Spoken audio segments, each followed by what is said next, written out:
Assalamualaikum warahmatullahi wabarakatuh. Waalaikumsalam warahmatullahi. Alhamdulillah.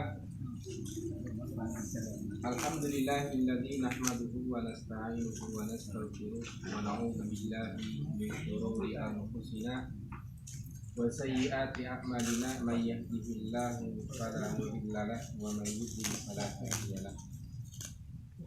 Asyhadu an la ilaha illallah wahdahu la syarika lah wa asyhadu anna Muhammadan abduhu wa rasuluhu la nabiyya wa la rasulah ba'dah. Wa qala Allah ta'ala a'udzu billahi minasy syaithanir rajim. Bismillahirrahmanirrahim. Ya ayyuhalladzina amanu taqullaha haqqa tuqatih wa la tamutunna illa wa antum muslimun. Wa qala afaman sarahallahu sadrahu lil islami fahuwa ala nurin min rabbih. Wa qala di ayat ukhra faman yuridillahu ayyahdiyahu yasrah sadrahu lil islam wa man yurid ayyudillahu yaj'al sadrahu dayyiqan harajan ka'annama yas'adu fis samai. Wa qala Nabi Muhammadin sallallahu alaihi wasallam ittaqillaha haitsu ma kunta wa atbi'is sayyi'atal hasanata tamuha wa khaliqin nasa bi khuluqin hasanin. Allahumma arhamna bil Qur'an. Shadaqallahu wa shadaqa rasulul karim. Para jamaah salat maghrib yang mudah-mudahan dirahmati Allah Subhanahu wa taala.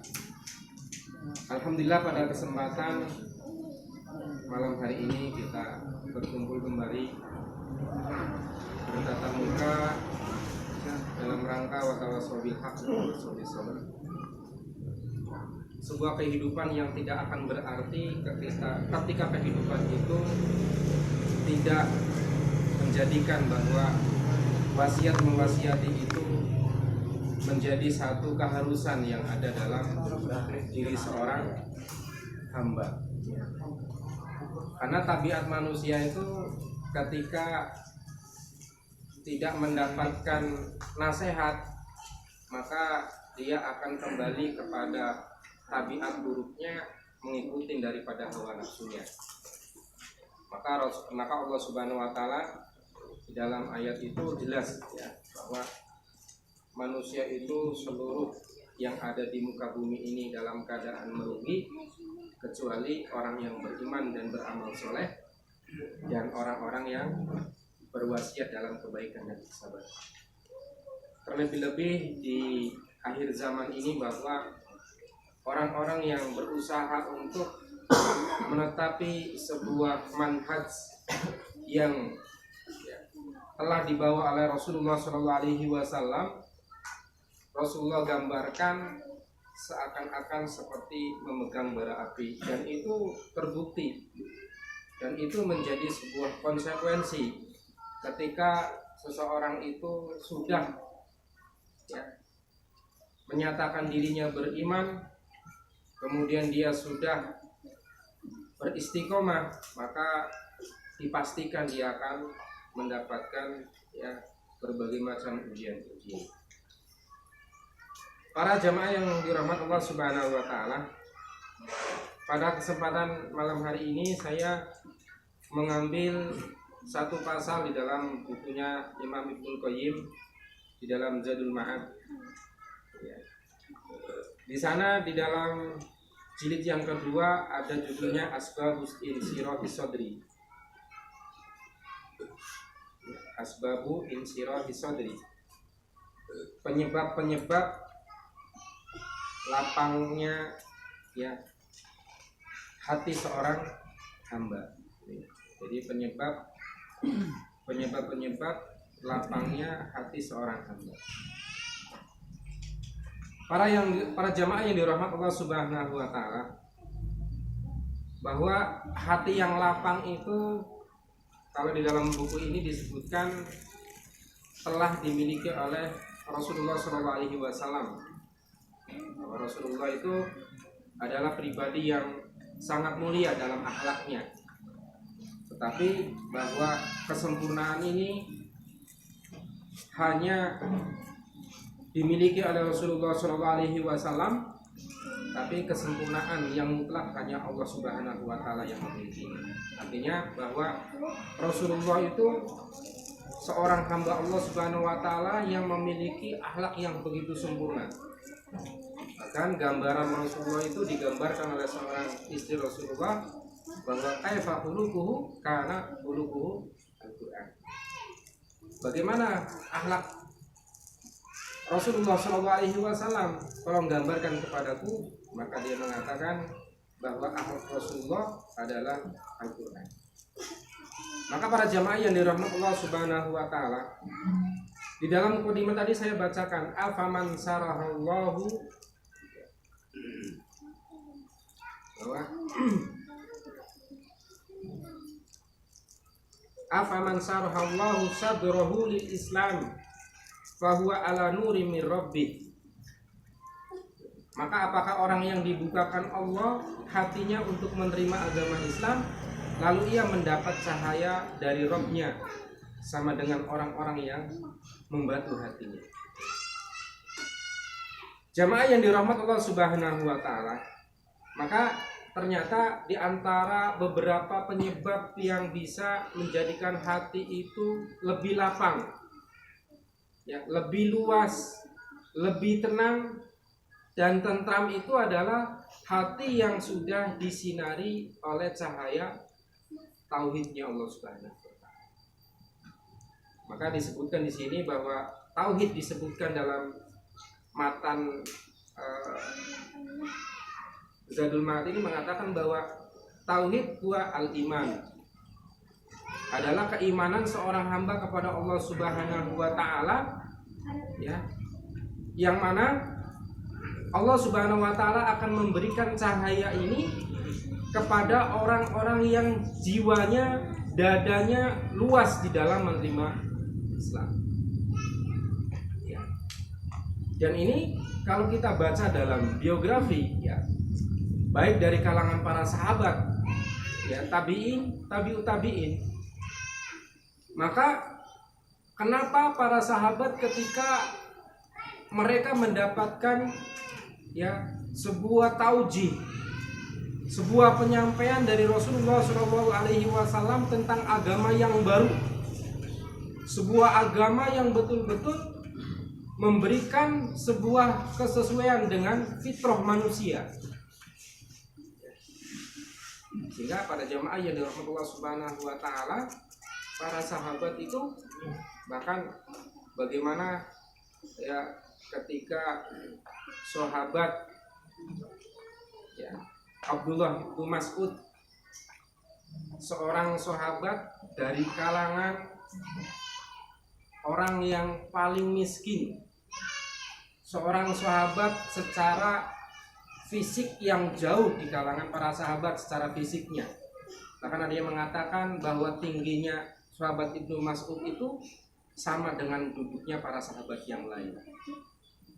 Tingginya hanya berapa meter dengan para sahabat, kecil badannya, tetapi ketika Islam sudah masuk dalam hatinya, sudah menghujam dalam keyakinannya, ya, sehingga ketika ada sahabat mempertawakan dirinya, Rasulullah mengatakan kalau seandainya betis beliau itu dibandingkan dengan gunung Uhud, itu tidak ada apa-apanya.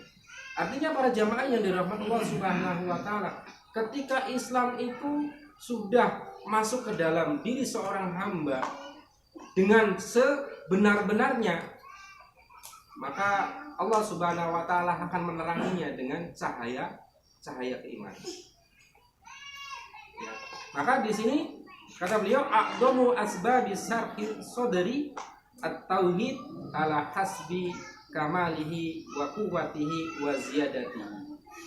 Bahwa sebesar-besarnya dampak ataupun sebab diluaskan, dilapangkan jiwa seorang hamba adalah ketauhidan seorang hamba kepada Allah Subhanahu wa Ta'ala ala hasbi kamalihi, sebagaimana kesempurnaannya, sejauh mana ketauhidannya, sejauh mana kekuatan keimanannya, maka sejauh itulah Allah akan berikan cahaya ketauhidan itu kepada orang-orang yang dikehendaki oleh Allah Subhanahu wa taala. Kan jemaah yang dirahmati Allah Subhanahu wa taala. Bahkan di dalam surat Al-An'am ayat 125, faman yuridillahu ayyahdiyahu yasrah sadrahu lil Islam wa man yurid ayyudillahu yaj'al sadrahu dayyiqan harajan ka'annama yas'adu fis sama. Maka di dalam ayat ini, barang siapa yang Allah menghendaki akan memberikan kepadanya sebuah petunjuk, niscaya dia akan melapangkan dadanya untuk memeluk agama Islam. Dan barang siapa yang dikehendaki oleh Allah kesesatannya, niscaya Allah menjadikan dadanya sesak lagi sempit, seolah-olah ia sedang mendaki langit. Ini sebuah perumpamaan Allah Subhanahu wa taala terhadap orang-orang yang dikehendaki oleh Allah sebuah kebaikan. Yang kebaikan ini ketika Allah berikan cahaya tauhid terhadap dirinya, ya, yang mana bahwa dalam penjelasannya para ulama mengatakan seolah-olah ia sedang mendaki ke langit itu yakni karena sempit, ya, karena sempit dan kerasnya hati, seolah ia dibebankan harus mendaki ke langit dan tidak akan ada alasan untuk menolaknya. Demikianlah yang dijelaskan oleh seorang ulama tafsir Syekh Abdurrahman Asy-Sya'di dalam bukunya Shoffatut Tafasir. Dia mengatakan bahwa sebuah perumpamaan orang yang kalau dikehendaki oleh Allah Subhanahu wa taala sebuah dada yang sempit itu, mereka senantiasa menolak kebenaran apapun bentuknya, ya, seakan-akan kebenaran itu tidak bisa diterima, ya, oleh dirinya. Maka siapapun yang Allah Subhanahu wa taala kehendaki sebuah kebaikan, maka tidak ada yang mampu untuk menyesatkannya. Begitu juga sebaliknya, barang siapa yang dikehendaki oleh Allah Subhanahu kesesatan, maka tidak ada yang mampu untuk memberikan sebuah petunjuk kepada dirinya.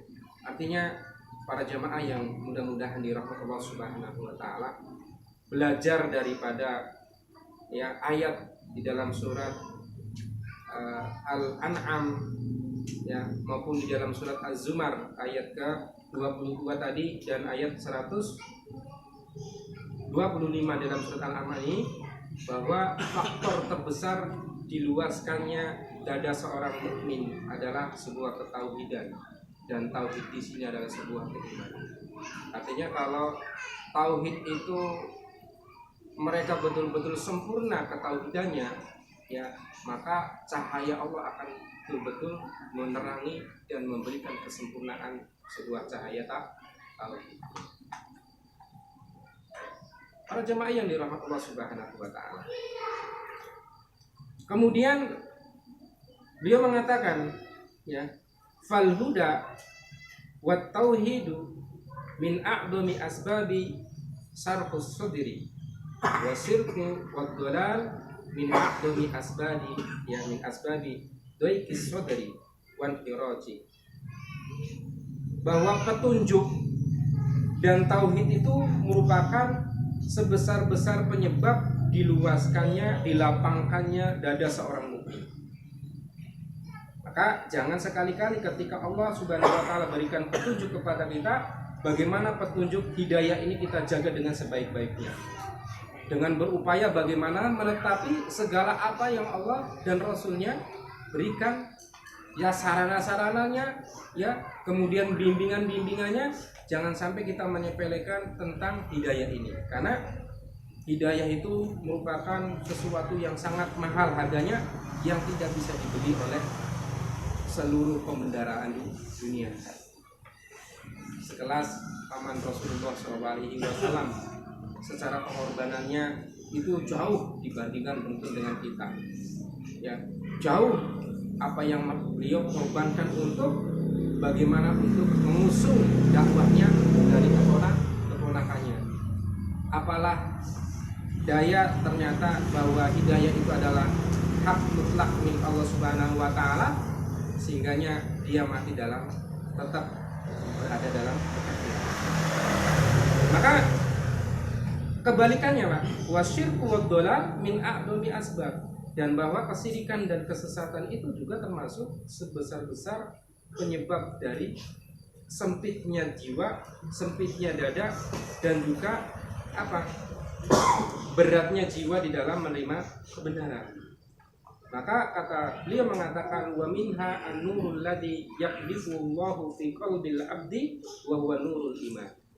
Maka cahaya yang disebutkan oleh Allah Subhanahu wa taala di dalam ayat surat Az-Zumar ayat 22 itu, bahwa an-nuru min rabbih adalah sebuah cahaya yang Allah berikan sebuah keimanan ini bagi orang-orang yang dikehendaki oleh Allah Subhanahu wa taala, ya, nyalakan dalam hati seorang hamba. Siksaan demi siksaan. Saya ketika membaca dalam lagi menggandrungi membaca biografinya para sahabat, ya, sehingga kita akan bisa berkaca, mengambil sebuah pelajaran. Ternyata ujian demi ujian yang diterima oleh para sahabat itu sungguh sangat luar biasa. Bahkan saya kalau seandainya itu dibandingkan dan itu menimpa kepada kita, seakan-akan ini tidak mampu. Tapi luar biasa bagaimana para sahabat ketika cahaya keimanan sudah menghujam dalam dirinya, ujian demi ujian, baik yang lembut maupun yang kasar itu sudah dilaluinya. Bahkan ketika membaca Bilal bin Rabah, ya, setiap hari dikeler keluar di padang pasir yang sangat panas, dilepasin baju-bajunya, hanya menutupin daripada kemaluannya, diikat tangan dan kakinya di atas batu yang sangat panas sekali, kemudian ditindihin perutnya dengan batu yang sangat besar, dan itu senantiasa dia dapatkan setiap harinya, Pak. Tapi dia mengatakan ahad. Tidak ada kata yang keluar kecuali kata-kata bagaimana mengesahkan Allah. Ya, tidak ada ilah yang berhak ibadah kecuali Allah. Artinya juga kemudian ujian yang sangat soft, mungkin yang sangat lunak. Bagaimana seorang sahabat yang mana pada waktu itu adalah sahabat Sa'ad bin Amir, ya, yang mungkin juga belum begitu familiar, ya. Ternyata itu dituliskan di dalam Ar-Rijalu Haular Rasul, ya. Bahwa di sana Sa'ad bin Amir itu seorang istrinya ketika Sa'ad bin Amir diangkat oleh Umar untuk menjadi seorang gubernur, ya. Gambaran seorang istri bahwa kalau menjadi gubernur itu mesti duitnya banyak, ya. Itu iblis ketika menggoda, daripada mungkin Sa'ad bin Amir tidak mampu, maka dia berupaya untuk menggoda istrinya biar bisikin, Mbak Ebi, mungkin kalau sekarang, masa seorang gubernur mestinya kan harus memiliki fasilitas, duitnya banyak dan lain sebagainya, ya. Suatu ketika dia mendapatkan tunjangan dari Baitul Mal, gaji dari Baitul Mal, mendapatkan sekitar 500 dinar. Itu paten, ya, 500 dinar. Setiap mendapatkan tunjangan, ya, dia bagaimana ibaratnya memberikan semua motivasi kepada istrinya. Pokoknya ketika istrinya ingin ini, nanti deh kita bicaranya di rumah saja. Pengen ini wajar, ya, seorang istri itu, seorang wanita itu pengennya tuh punya fasilitas rumah tuh lengkap, ya. Ada sofa, ada rak, ya, ada pot bunga, lemarinya yang penuh dengan barang-barang branded, itu wajar, ya. Istrinya Sa'id bin Amir itu ketika dia mendapatkan dari petugas Baitul Malnya bahwa dia mendapatkan 500 dinar dari Baitul Mal, istrinya tuh sudah, wah, nanti bisa beli ini dan itu, gitu. Tetap ketika dia berkeinginan seperti itu, nanti kita ngobrolnya di rumah saja, enak lah menurut. ketika di malam hari istrinya mengawali pembicaraannya, Mas, mungkin ya, Mas, saya tuh pengen kalau di rumah itu ada apa ya, mungkin lemari hias, ada buat tempat sepatu dan sebagainya, mungkin bahasanya seperti itu kalau sekarang.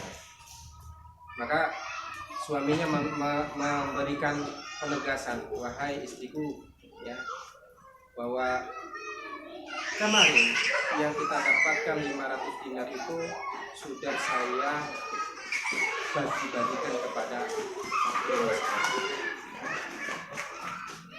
Respon seorang istri kira-kira gimana? Wajar, maka dia langsung agak kecewa. Gimana sih Mas, kan saya udah ngomong saya pengen ini dan itu tuh gitu ya.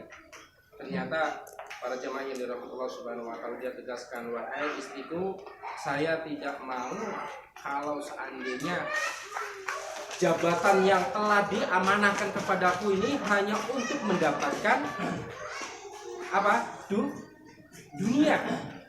Tetapi bagaimana bahwa jabatan yang telah diamanatkan kepada saya ini menjadi jembatan saya yang bisa mengantarkan kepada surga. Jemaahnya dari Allah Subhanahu wa taala, istri ketika diingatkan seperti itu, apakah mau kalau seandainya jabatan ini menjadikan saya itu dimasukkan ke dalam neraka? Dan apakah kamu rela kalau melihat bahwa diriku dimasukkan dan dilemparkan ke dalam neraka disebabkan daripada amanah yang telah diamanahkan kepada saya? Istri ketika dinaikkan seperti itu, subhanallah, istri-istri para salaf itu seperti itu, Pak. Kalau diingatkan tentang masalah akhirat itu, ya, apa responnya itu langsung rela menderita dengan dunianya daripada dia rela ketika dia dimasukkan ke dalam surga. Ke dalam neraka. Saya baca itu, subhanallah. Ini kalau orang-orang yang jiwanya tidak disinari oleh cahaya Allah Subhanahu wa taala, sebuah keimanan yang mana hari ini seakan-akan jabatan adalah sebagai orientasi. Bahkan mereka akan berlomba-lomba berupaya bagaimana memenangkan dalam pemilihan untuk menjadi orang-orang yang nomor satu di daerah atau di desa, atau mungkin nomor satu di negara. Yang mana hari ini dengan menghalalkan segala cara tanpa melihat apakah itu dibenarkan ataupun tidak, itu urusan. Maka para jamaah yang dirahmati Allah Subhanahu wa taala, bahwa beliau mengatakan faida faqadaha dan nur, kalau cahaya ini sudah hilang min qalbil abdi dhaqa wa haraja wa sara fi adyaqi sujina wa usbihi. Ya. Kalau seandainya cahaya ini sudah hilang dari hati seorang hamba, maka akan timbul sebuah sesak hatinya, dadanya, berat jiwanya, wa sara fi adyaqi wa sujina wa asbahi. Jadi dia akan berat, sempit, dan lebih sempitnya daripada ketika dia dalam penjara, ataupun lebih sempit daripada ketika mereka berada dalam penjara. Artinya hadirin jemaah yang dirahmati Allah Subhanahu wa taala, maka tauhid itu merupakan ya sebuah hal yang lebih urgent, ya, lebih penting, yang harus diperhatikan, harus dipahami oleh setiap hamba Allah Subhanahu wa taala. Bagaimana diriwayatkan oleh Imam At-Tirmidzi dalam Al-Jami'-nya dari Nabi sallallahu alaihi wasallam, annahu qala idza dakhala an-nuru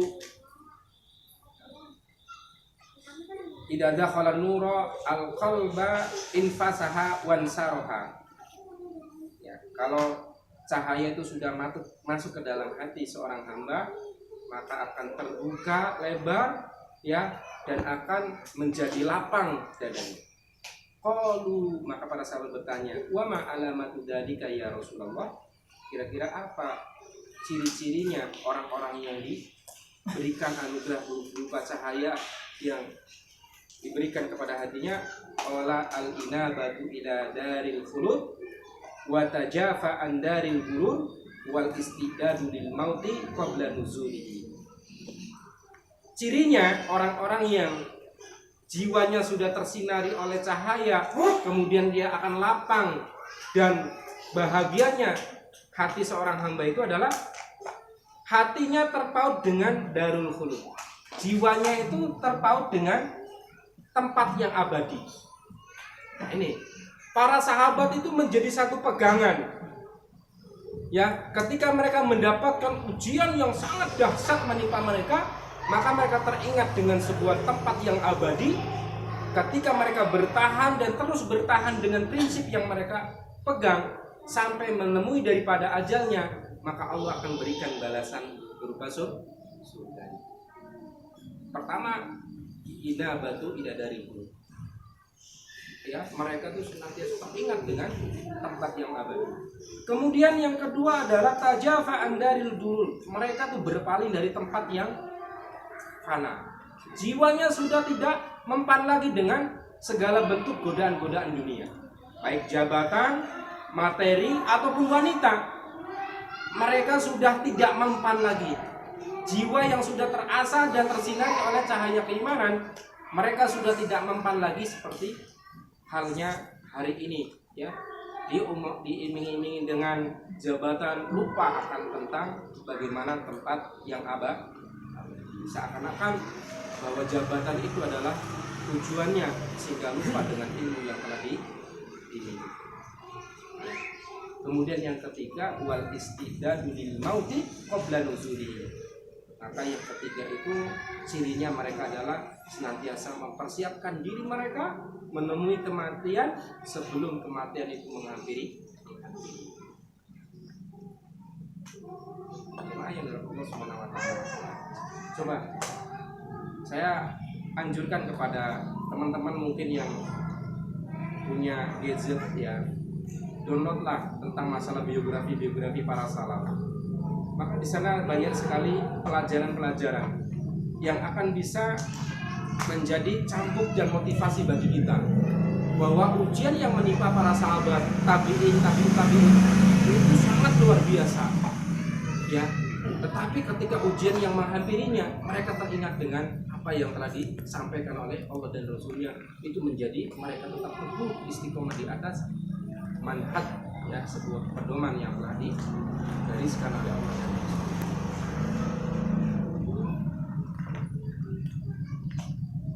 Sampai-sampai Ammar bin Yasir itu coba bapaknya, ya, Yasir, ibunya Sumayyah, itu semuanya disiksa. Orang ini adalah dari orang Romawi pada waktu itu dia tuh masih, saya baca tuh dia masih budak, ya, jadi budak. Kemudian dia meninggalkan, berhijrah ke Makkah pada waktu itu ketika musim haji, ya. Dia hijrah ke Makkah. Kemudian di sana dia itu berdagang, ya. Ternyata dalam perdagangannya, dalam singkat ceritanya, dia itu mendengar tentang sosok seorang yang dijanjikan sebagai penutup para nabi. Awalnya dia itu dinikahkan oleh seorang seorang tuannya dengan Sumayyah itu. Ya, jadi Yasir itu dia dinikahkan dengan Sumayyah oleh tuannya. Ya, kemudian melahirkan namanya Ammar, ya. Ternyata ketika-tiganya ini ketika mendapatkan sebuah hidayah, sehingga dia harus berurusan dengan tuannya sampai disiksa sampai luar biasa. Dan cerita tuh wajah sampai dia itu pada klimaksnya Yasir itu, ya, dia sampai mengucapkan sesuatu yang itu tanpa dia sadari. Yang sesuatu itu menjadikan alasan orang kafir itu mereda siksaannya kepada Ammar, karena Ammar mulai kendor dengan keyakinannya. Padahal bukannya dia kendor, tapi saking dahsyatnya siksaan yang dia dapatkan mengakibatkan hilangnya kontrol, sehingga kata-kata yang keluar itu tanpa dia sadari, dan itu disaksikan oleh orang-orang kafir. Ammar telah kufur dari agamanya Muhammad. Udah berhenti.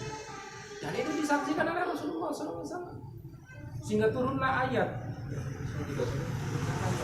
bahwa bukanlah amar itu dia mengucapkan itu atas dasar kekufurannya, tapi karena memang betul-betul siksaan yang sangat luar biasa. Tetapi hadirin jamaah yang dirahmati Allah Subhanahu wa taala, dari kisah-kisah itu ternyata keimanan para sahabat itu, tauhid itu menjadi penguat, ya, menjadikan jiwa mereka menjadi lapang, keistiqomahan mereka semakin tajam, sehingganya mereka sampai akhir hayatnya berada dalam sebuah, ya, ketauhidan yang maka para jemaah yang dirahmati Allah Subhanahu wa taala, ya, itu yang pertama. Kemudian yang kedua, sebab-sebab yang akan bisa melapangkan jiwa seorang hamba, hati seorang hamba adalah wa minha al-ilmu, mesti, fa innahu yasrahu sadra wa yuwasi'uhu hatta yakuna awsa minad dunya, bahwa ilmu itu akan menjadikan lapangnya jiwa seorang hamba, ya, dan kelapangannya itu hatta yakuna awsa minad dunya, bahkan luasnya itu lebih luas daripada dunia. Wal jahlu, sedangkan kebodohan, yuwarisuhu ad-dayy wal hasar wal habs, ya, sedangkan kejahilan itu mewariskan daripada kesempitan dan keterpenjaraannya jiwa ketika mereka jahil terhadap Allah Subhanahu wa taala dan Rasul. Wa kullama ittasa'a ilmu abdi insaraha sadrahu wa tasa'a wa laisa hada likulli ilmin. Ketika ilmu seorang hamba semakin luas, maka akan luas juga, lapang juga dadanya. Wattasa'a, ya, walaysa hada likulli ilmin, tetapi bahwa ilmu yang di sini bukanlah segala ilmu, tetapi hanya ilmu Allah Subhanahu wa taala, ya, sebagaimana di sini Rasulullah mengatakan bal lil ilmi al murisu ani Rasulillah sallallahu alaihi wasallam, yaitu ilmu yang telah diwariskan dari Rasulullah SAW, wa huwa al-ilmun nafi fa ahluhu asrah an-nasa sadran. Maka orang-orang yang memiliki ilmu yang bermanfaat itu pemiliknya akan semakin luas dadanya, ya, wa ausa'uhum quluban, dan akan semakin luas dan lapang hatinya, wa ahsanuhum akhlaqan wa atyabuhum isan, ya, akhlaknya akan semakin baik, ya, jiwanya, hidupnya akan semakin, ya, semakin baik. Maka para jamaah yang mudah-mudahan dirahmati dan diberkahi Allah Subhanahu wa taala, maka ilmu, ya, maka mesti bahwa ilmu itu sesuatu yang akan bisa mengangkat derajat, ya, hamba, ya, di sisi Allah Subhanahu wa taala. Maka di sini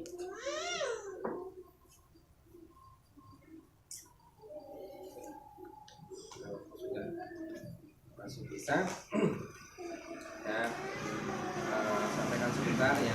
Jadi bahwa yang dimaksud oleh penulis, ya, bahwa ilmu di sini dia membatasi adalah ilmu yang telah diwariskan oleh Rasulullah Shallallahu Alaihi Wasallam, yang itu yang akan bisa mengangkat derajat, ya, seorang hamba. Oleh karenanya para jamaah yang mudah-mudahan dirahmati dan diberkahi oleh Allah Subhanahu wa taala, ya, bahwa orang-orang yang berilmu itu adalah orang yang paling luas dadanya, ya, paling lapang hatinya, paling mulia dan paling baik. Maka Allah,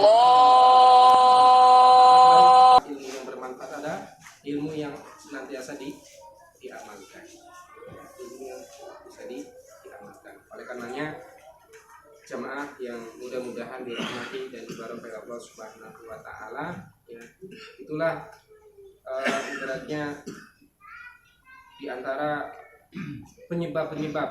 Yang pertama tadi adalah yang bisa melapangkan dada seorang mukmin, jiwa seorang mukmin, hati seorang mukmin adalah ketika tauhidnya sebuah cahaya keimanan yang senantiasa menerangi hati. Kemudian yang kedua sepintas adalah ilmu. Maka bagaimana ilmu ini harus kita betul-betul jangan sampai hanya berputar ketika kita bermajlis seperti ini. Cara mencari ilmu itu ya baik kita bisa membaca, ya berdiskusi, mendengarkan dan lain sebagainya, itu adalah perangkat-perangkat kita dalam menuntut ilmu. Kalau ilmu hanya mendapatkan ketika kita mendengarkan, ya maka ya hanya itu saja yang kita dapatkan. Maka keluasan ilmu itu ya ketika kita banyak dan terus menjadikan kita ini adalah orang yang ramah terhadap ya, sehingganya bagaimana kita ini bisa menjadi orang-orang yang dilapangkan ya, hatinya. Kalau sudah Allah lapangkan hatinya, ya maka mereka ketika mendapatkan ujian pun sangat tidak menjadi kecil dan cepat setiap ujian-ujian yang mendera dirinya, karena Allah Subhanahu wa Ta'ala akan senantiasa memberikan jalan kepada orang-orang yang berilmu.